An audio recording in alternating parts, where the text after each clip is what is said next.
Saint ये चंडीगढ़ आया, हम देख रहे थे इतने हंस के सेंट बेच रहा था और मुंतफाफ नहीं आई। पता नहीं इसका सेंट कि ये जो पिटारी थी ये कैसे छूट गई, उसका सेंट सारा कुछ फैल गया। और जब हमको देखा तुम पीठ फेर के सही कहा, हमारी तरफ घूम के खड़े हो गए। जाइए उनसे पूछे कि मेरे महाराज को मुखारबिंद देखने से इस चंडीगढ़ ने क्यों और पीछे करो, क्यों चेहरा को घुमा लिया, इसका कारण पूछ के आइए अभी इसी क्षणों में जा सकते हो। मैं मजबूर हूँ, मैंने सुन रखा है कि आपके महाराज अयोध्या नरेश क्या निर्वंशी हैं, इसलिए महाराज मैंने सच सुना है, इसलिए मेरे साथ ये दुर्घटना घटित हो गई। मेरा पैर फिसल गया और मेरी सारी इत्र की शीशियां टूट गई और इसलिए मुझे महाराज की तरफ पीट करके खड़ा होना पड़ा। जाइए अपने महाराज को बताइए।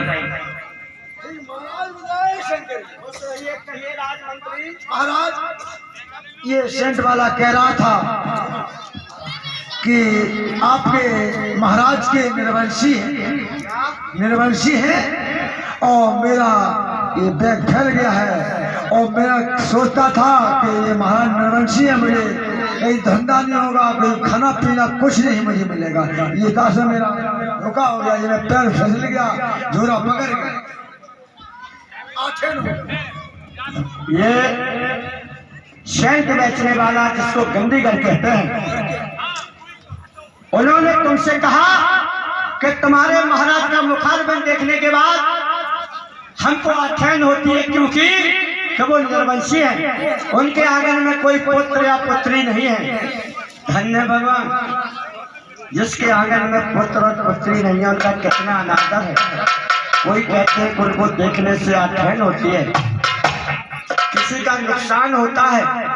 मुझे तो कहीं समझ में नहीं आ रहा है कि शब्द में रहूं कि ना रहूं। राजमंत्री जाइए चंडीगढ़ को हमारे सामने पेश करिए।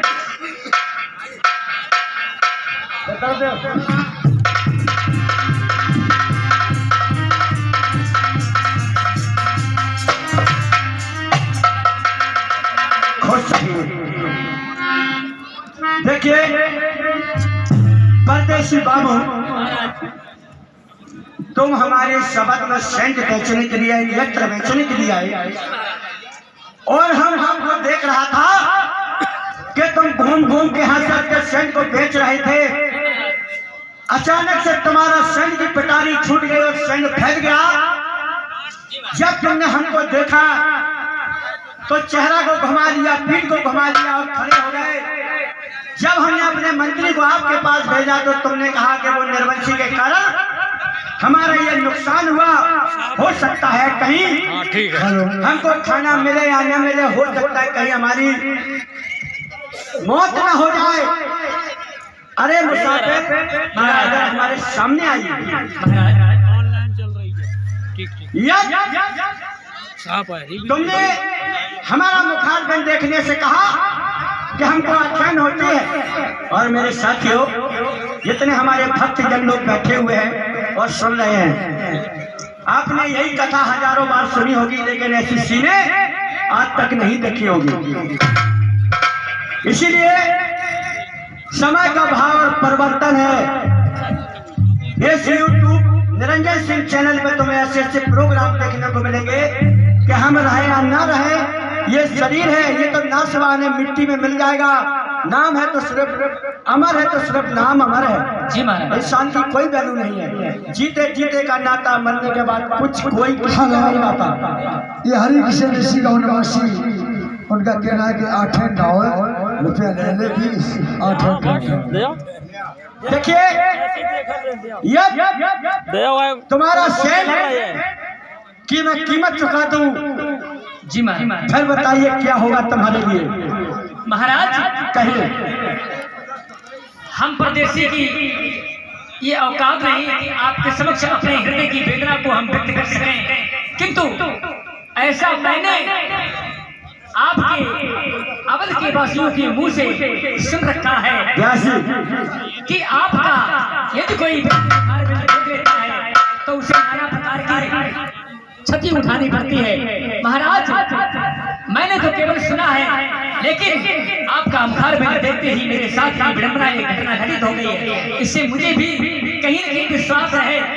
मैं पूरे यकीन और विश्वास के साथ नहीं कह सकता हूँ, किंतु महाराज आप जैसा उचित समझे वैसा करें। देखिए परदेसी, कहना है तुमसे, तुमने आज तक वैसे तो हमने नहीं समझा कि हमारा चेहरा देखने से किसी को दुखित होता है, किसी को आख्यान होती है। तुम्हें कभी सपने भी नहीं सोचते थे। जी महाराज।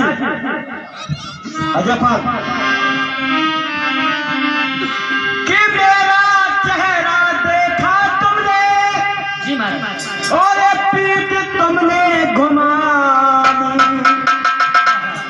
अरे शेर की पिटारी, अरे फैली तुम्हारी,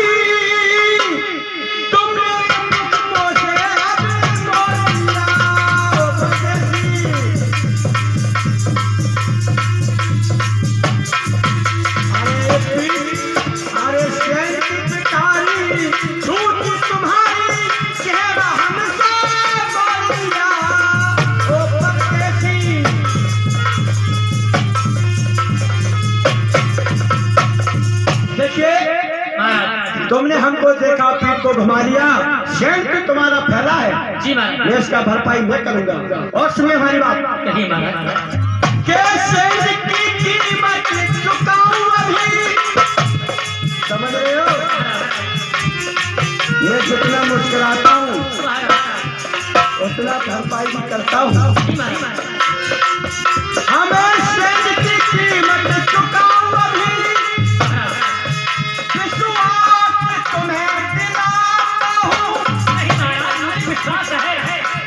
मुझे खूब यकीन है महाराज।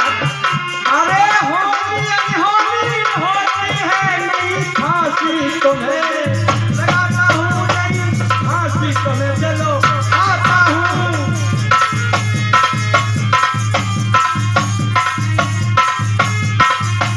अरे होनी होती है नहीं फांसी तुम्हें चलाता हूँ।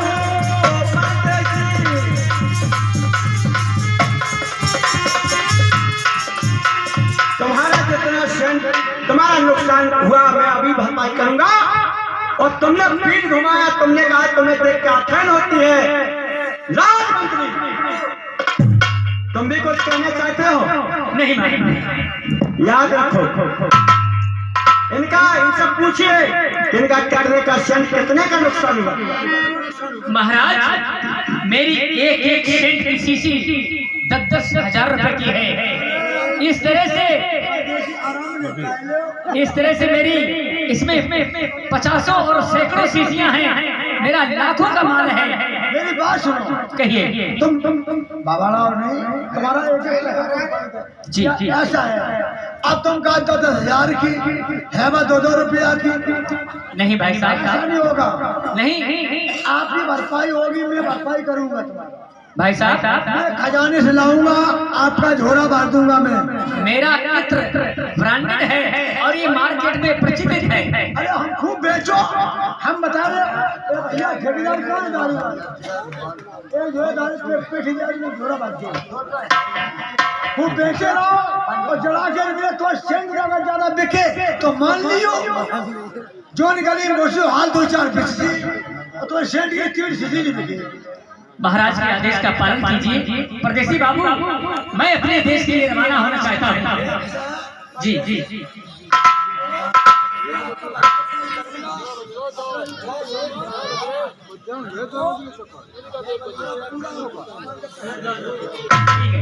बहुत बहुत धन्यवाद। ठीक है। हाँ मेरे साथियों, इधर महाराज उत्तान पास गंदीगढ़ का पूरा भरपाई करने के बाद गंदीगढ़ चला जाता है। महाराज उत्तान पास की खोपड़ी घूम जाते हैं कि आज कन्नौज का शंड बेचने वाला ये हमारे अवध में आया, उसका शंड फैल गया, पीठ घुमा के खड़ा हो गया। वो कह रहा है कि तुम्हारा मुखार पर देखने से हमारा अपना नुकसान हुआ।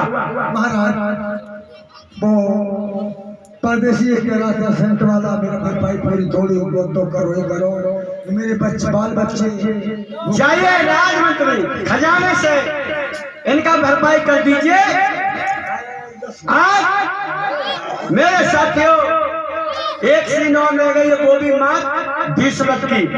ये जाने के ऊपर चार्ज ज्यादा है नहीं। ये कहा गया प्रधान जी, तो जाने मकान मालिक को बताओ जो परदेश तो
हम कौन है?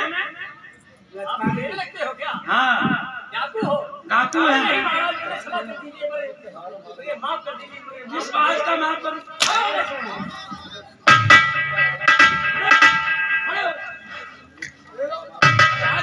मुझे मत मारो, मुझे क्यों मार रहे हो?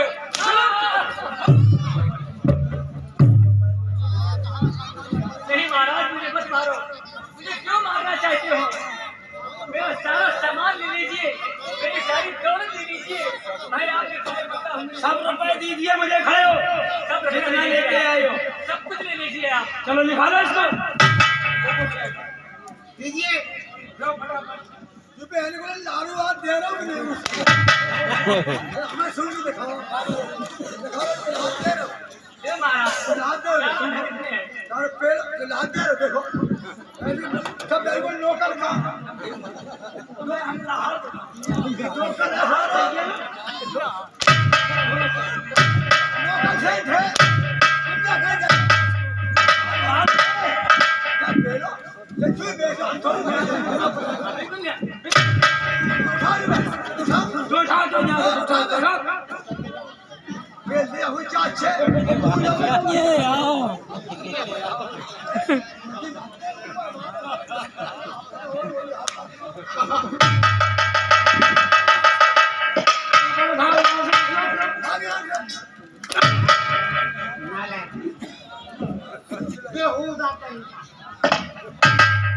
महाराज जो टाइम पर जब आगे बढ़ते हैं तो देखिए मेहत रानी कैसे आएगी।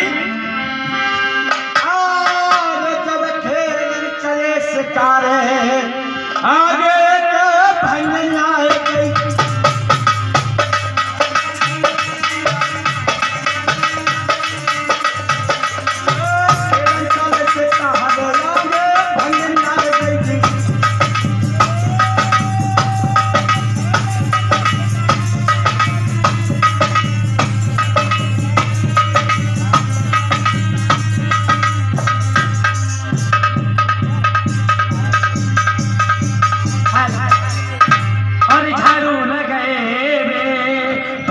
देखो चले भरी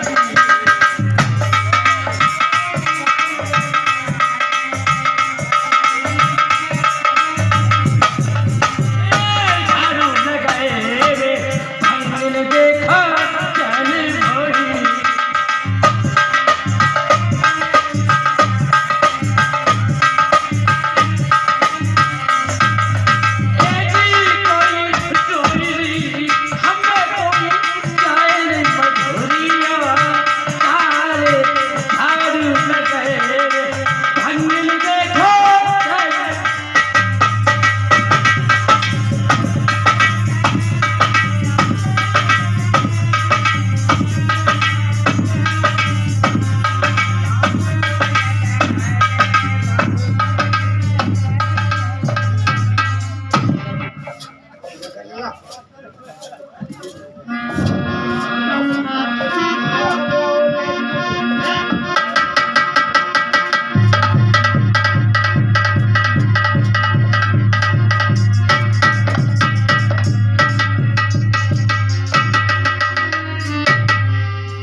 राजमंत्री, महाराज मेरे समझ में नहीं आ रहा ये क्या हो रहा है। महाराज महलों से निकला तो गंदी कराया, जब मैं आगे बढ़ा अवध की गलियों में तो मेरे समझ में नहीं आ रहा ये कौन लेडीज है। इसने हमको देखा, झाड़ू लगाती थी, झाड़ू कला को फेंक दिया, बढ़नी मार के तू कल 5 कदम पीछे हट के खड़ी हो गई, पीठ घुमा के। चाहिए राजमंत्री, उससे पूछ कर आइए